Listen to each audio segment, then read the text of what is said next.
I don't care how far science progresses. You still have this philosophical question, is it more reasonable to believe that there's an intelligent mind behind order and design? Or is it more intelligent to believe there's no intelligent mind behind order and design?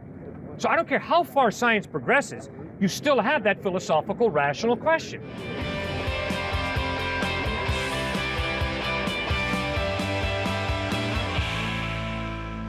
People all over the nation, all over the world have claimed to have seen UFOs. Can they all be lying? We can't know, because that's something we don't know. But it's unlikely that UFOs are grabbing people and then probing them in their intimate places. And so I think that I'm just going back to your argument. No, you're not. You're making a totally different argument. I'm not. Yes, you are. And you better be smart enough, Ellen, to see that. And I think you are. You're a very intelligent person.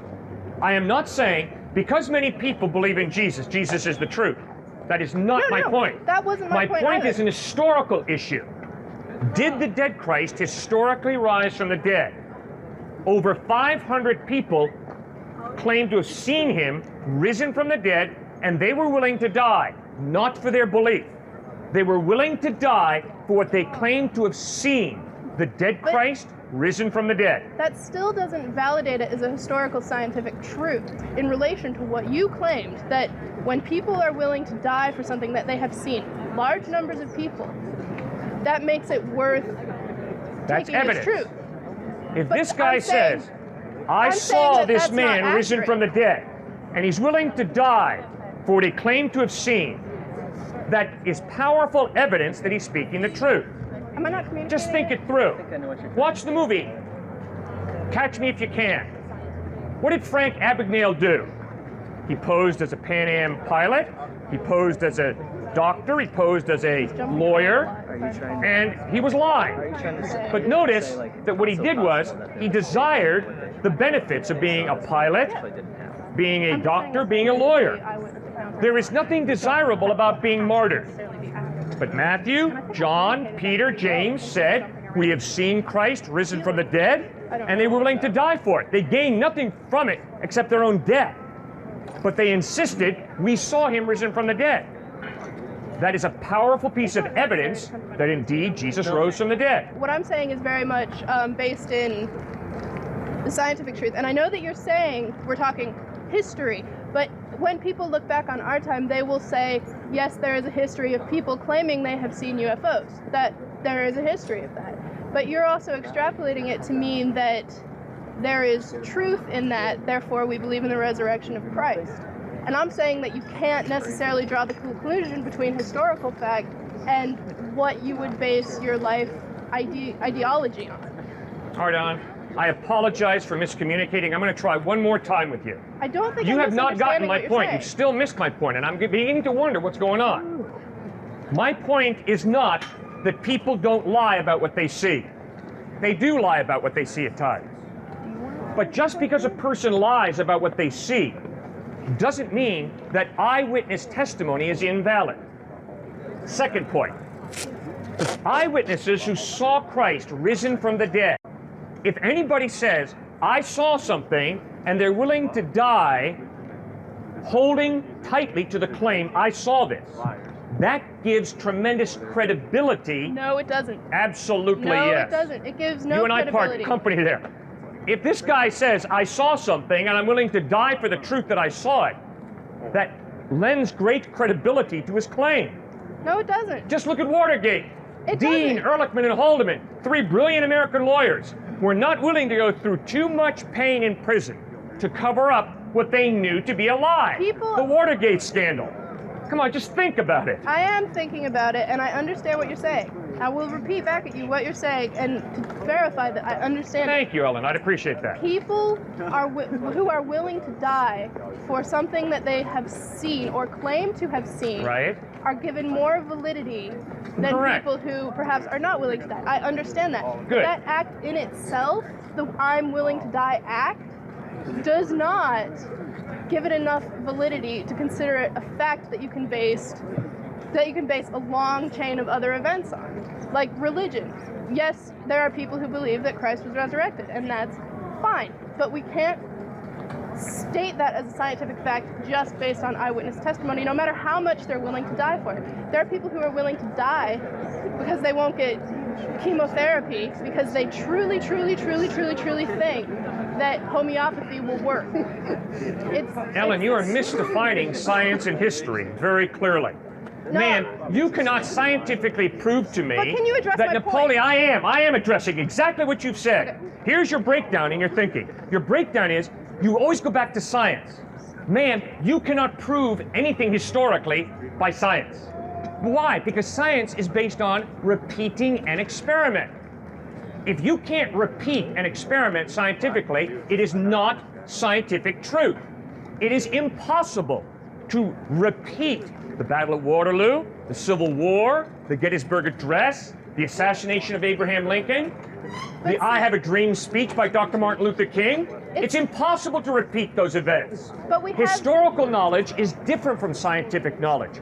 Historical knowledge is based on the trustworthiness of eyewitness testimony. Not necessarily. Scientific knowledge is based on the repeatability of an experiment. We have the death mask of Winston Churchill. We saw the body of Abraham Lincoln when he had a bullet in his head. We have these scientific facts that are then considered to be historical facts. I'm not saying that history and science are exactly the same. I'm just saying that I assume you're going to continue to make claims about belief in God and whether or not you believe that's scientifically provable. Therefore, I'm trying to go back to your original resurrection point and say, and perhaps get you to acknowledge that it is not scientific fact. Man, I just told you. Okay, nothing it's not from scientific history fact. can be scientifically proven. It's I just impossible. said that it can. Nothing.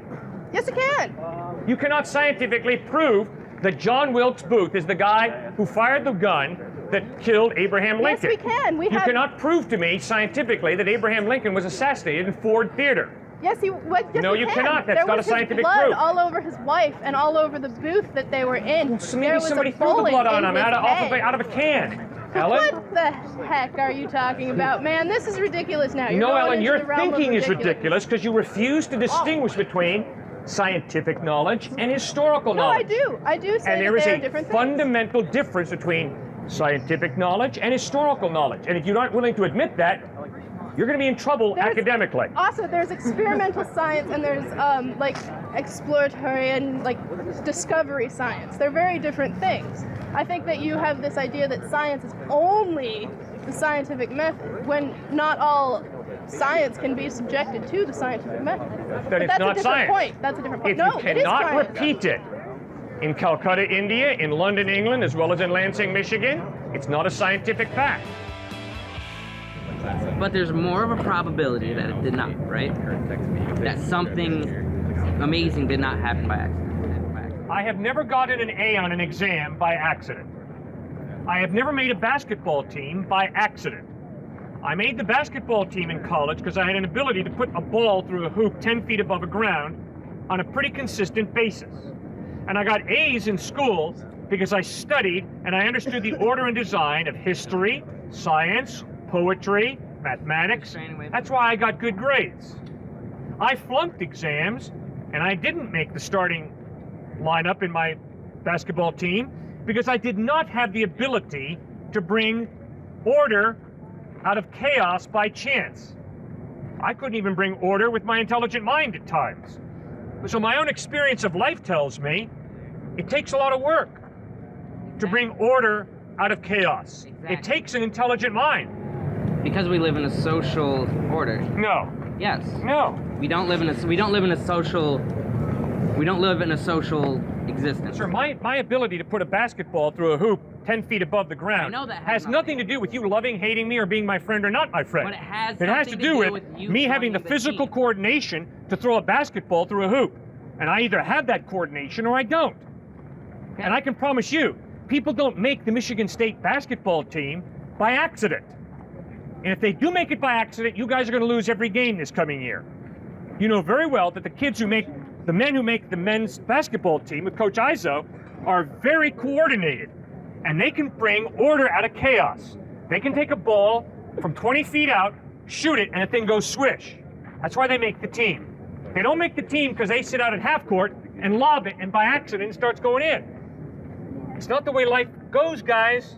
Because Order and design come about as a result of an intelligent mind working hard to bring it about. So you've got something far more complex in this universe than putting a ball through a hoop. You've got laws of nature that are incredibly sophisticated. It's far more reasonable to believe there's an intelligent mind behind it all than to believe it's a cosmic accident. If I may interject for a second, what you're doing is you're going back and you're saying, okay, well, whether you believe in evolution or not, something obviously started it. You're making a design argument. I get that. But what it seems to me that you're doing, and most people do with design arguments, is there's something that they can't, like that we as humans can't wrap our minds around. How did we get here? How did where we live get here? And I'm talking like from the beginning of the existence. I'm not talking about me standing here right now. Right? And the point that everybody seems to come to that makes a design argument is, well, I can't figure it out. God must have done it. I'm not saying I have the answer when I say I think that, the Big Bang Theory is a little bit more probable. I'm not saying that's correct. I'm not saying that's what happened. I'm saying it seems a little bit more probable because there are tests that can be done and there's evidence that can be used to illustrate that that is a possibility, minute as it may be. Where people that make design arguments, they don't want to accept the fact that, well, I don't really know. So clearly these, teachings by man are what must have obviously caused it. Like, maybe I'm putting words in your mouth, I don't know, but that seems to be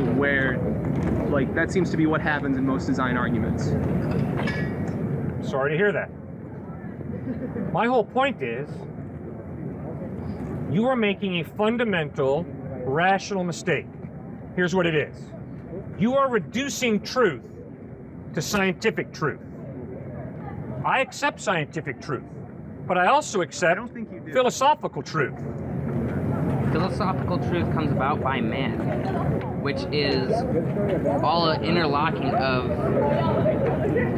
electrical systems going off, creating stimulus, and it's just an interaction between beings that create thought processes, and then we put those thought processes down on paper, and we take those thought processes and try to apply them to what makes the grass green. And we've come to the point, like thunder and lightning, we've gone from believing that there's God's form for it, but now we know what causes it. What I believe religion is looking to man. It's looking upon man to describe why these things are about, instead of looking at nature and what there actually is to describe it. Can I ask you a question? Science is a study of process, how things happen. It's a great study. Modern science was begun by followers of Christ. Johann Kepler, the father of modern astronomy, as he peers out into the stars at night, exclaims, "Oh God, I am thinking your thoughts after you." Because the design argument is simply the same thing Kepler was doing when he was saying, I don't know what this is, clearly it was God. That's what design is. Kepler and the things that he did that with, eventually, that became wrong, and we figured out what caused those things. The design argument is not a scientific argument. It's a philosophical argument. It's a philosophical argument that asks the question, is it more reasonable to believe that there's an intelligent mind behind design and order, or is it more intelligent and rational to believe that design and order are the result of chance? That is not a scientific question. That is a philosophical question. Right. I am open to using science to find truth, but I'm also open to using philosophy to discover truth. The question, is there an intelligent mind behind the universe or not, is not a scientific question. It is a philosophical question. Don't mix the two, please.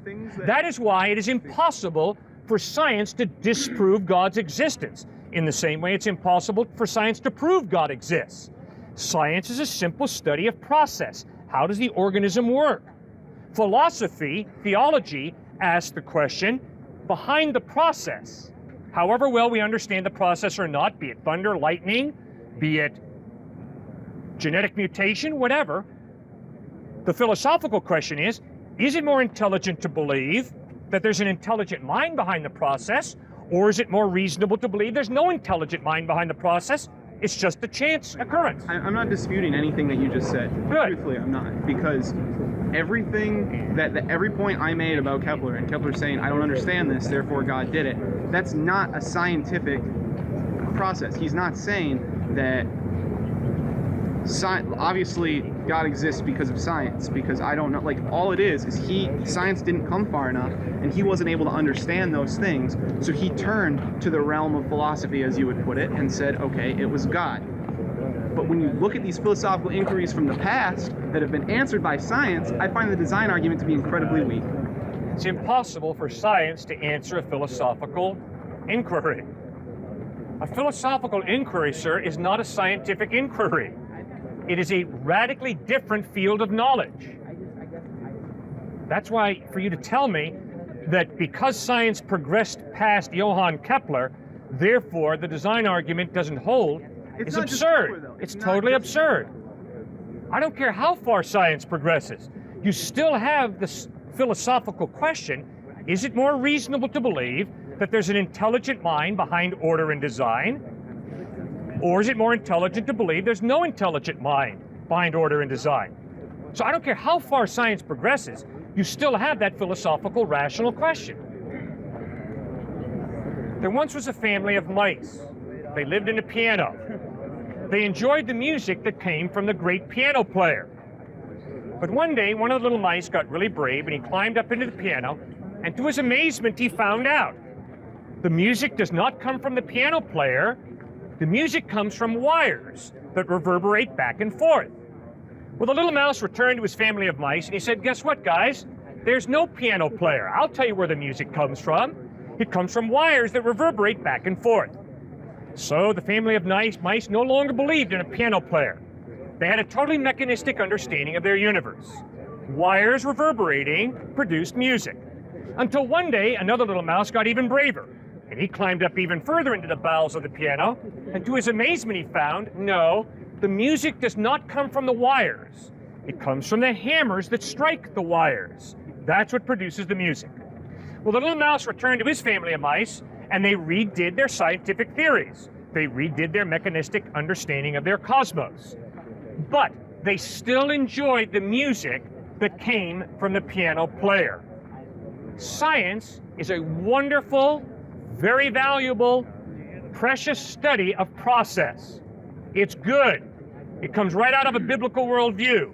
A reasonable God created an orderly world and gave us rational minds that we can unlock the secrets of the universe. As Einstein said it, think God's thoughts after him. As Kepler said, and as Einstein said, I want to understand how the Creator did it.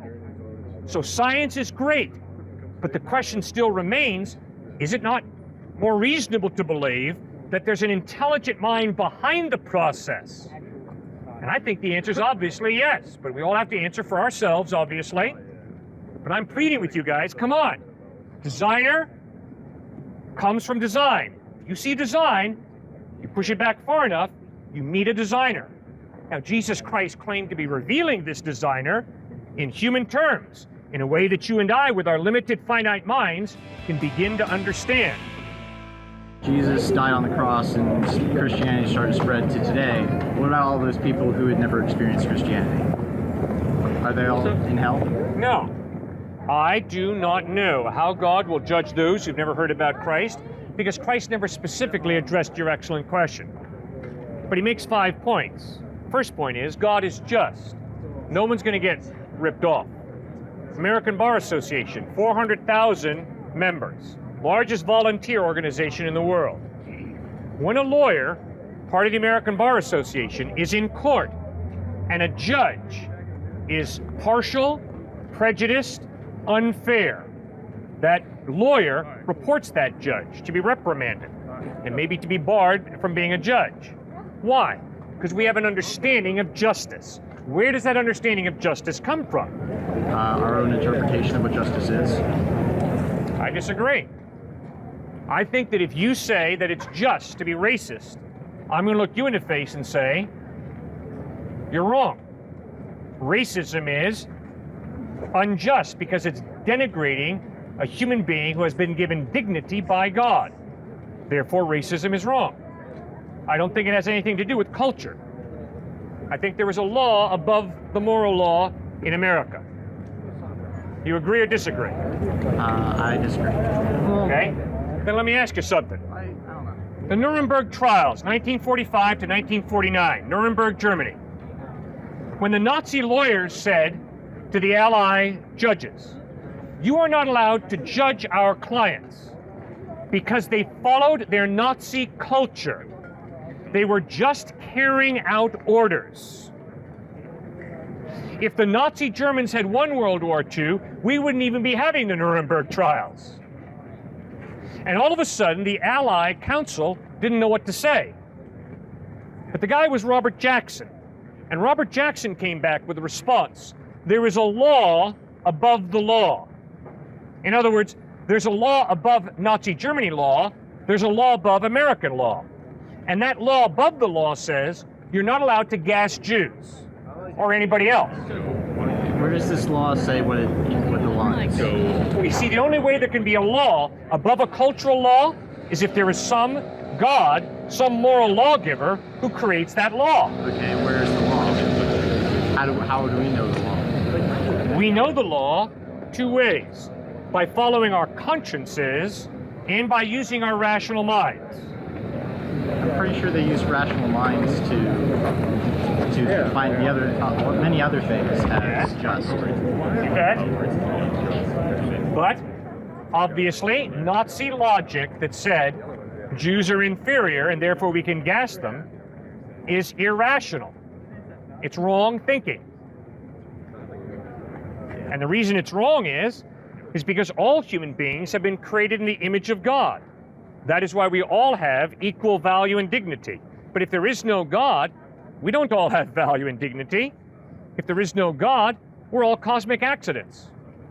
If there is no God, your birth is an accident, your death is an accident, which means the only thing that lies between those two accidents is another accident: your life. Why are accidents bad? They're not bad. They just happen. Birth is an accident. Life is an accident. It's the sum of a mathematical equation. It's an ultimately inevitable occurrence, but it is an accident. Fine. Well, if he's an accident, what's wrong with me kicking him in the ribcage? You have to have a sense of empathy. You don't think we get all of our morals from religious texts, do you? No. We get our morals from conscience, hopefully. And conscience ties us into moral absolutes. But if you think about it, if there is no God, there's no moral absolute. All morality is relative. So maybe you think it's wrong for me to kick him in the ribs, but I think guys with his color hair and his style haircut deserve to be kicked in the ribs. So wham. I'm not wrong, I'm not right. You're not wrong, you're not right. It's all relative. I disagree. I think you're kind of wrong. It's a survival mechanism. You don't kick him in the face or in the ribs because then he's probably likely to get up and do something much worse to you. It's not. And if he has connection with us, we might do something to you too. It's a survival mechanism. Morality stems from the need and the desire to propagate the species. If you go around killing, murdering, raping, then your species isn't going to last too long. How does rape prevent your species from continuing? It's not conducive to whatever allows your species. It's social gatherings. We're a social species. You rape someone, they're probably not going to think too kindly of you, and you're going to disrupt that social order. If rape produces babies, how does rape hurt the propagation of your species? The species is not purely propagated simply by numbers. For example, just earlier in the class earlier today, insects and sustain, Dr. Ording, very good teacher. He said that if you have a species and your pure goal is just to make as many babies as possible, that's not conducive to the survival of your species. For example, if you and your wife, looks like you're married, no offense intended, but if you and your wife decide to have 100 babies, that's not necessarily going to be conducive to the survival of your genetics simply because you can't support 100 kids. A lot of them are probably going to be neglected. You might not be able to provide for all 100. You're much more likely to propagate your own genetics if you're going to have 2 kids. Just settle with 2 kids and put as much of your energy and time into them as much as possible. That's what it is. It's a selfish gene theory. So why did Mother Teresa live among the dying in Calcutta, India, helping them to die with dignity? What motivated her? What motivated Mother Teresa? A sense of empathy. But you're gonna try. I mean, are you saying that all empathy, all has to come from some divine presence, or can we not, as intelligent beings, look through each other's eyes and say, "Hey, I wouldn't appreciate this. I have a sense of empathy." I am convinced that what motivated Mother Teresa was love. Not a biochemical reaction, not a drive to preserve the genetic pool. I am convinced that Mother Teresa really loved hurting, dying people, and that's why she tried to help them. Love is one solid piece of evidence that God exists, because love goes beyond a chemical reaction. Love goes beyond genetic drive. I don't think it does. No. And not to mention the fact that, I mean, love can be any number of other things. We have quantifiable ways to measure what happens to the human brain when love is the characteristic you're describing. Okay, good. There's rationale behind it, is all I'm saying. All right, fine. So if your girlfriend looks you in the face and says, "I love you," what is she really saying to you? She has a deep caring and respect for me. A deep caring? Who knows? What is deep caring? I thought all of reality was complex biochemical reactions from your worldview. Well, yes, absolutely. All right. She hasn't. So there's what your an girlfriend advantage to really having her means life. is you excite me sexually or in some other way, and I have a biological reaction to you. And we know I try to do that as much as possible. All right. Good.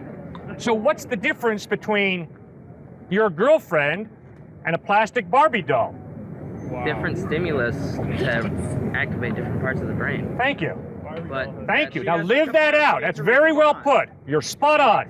it's still the way you're created, the way that you were created. Something between the other person, interacting with them. Their stimulus causes different parts of your brain to react, and there can be one subtle difference between her and another person. Yep. That will make you not have that reaction. That's right. You're exactly spot on. If there is no God, all of reality is matter and energy, and all we are is highly biochemical reactions going off in our brains. We call some of them love, we call some of them hate, but they're simply biochemical reactions. There is no such thing as love, which is a free decision to care for someone, even if it hurts me. It's just the name we put to the way Exactly. our brain Whatever you reacts call to the something, stimulus. it's That's just- exactly it's right. just semantics. That's Yeah. exactly right. So, let's say that a young lady's been telling you, "I love you," for the past 6 weeks that you've been dating her. Let's say that tonight your dad calls you up and says, "Son, I've been paying her $1,000 a week to love you." Would you be bummed out in any way? There's a different stimulus added to it. Do you Something believe else. that you can that one person in that equation? Do you believe that you can be genuinely in love with that person, even though that they're faking it the whole time? Basically, do you believe that love always has to come in pairs? To love means to actively wish the well-being of your enemy, to pray and to work for the well-being of your enemy.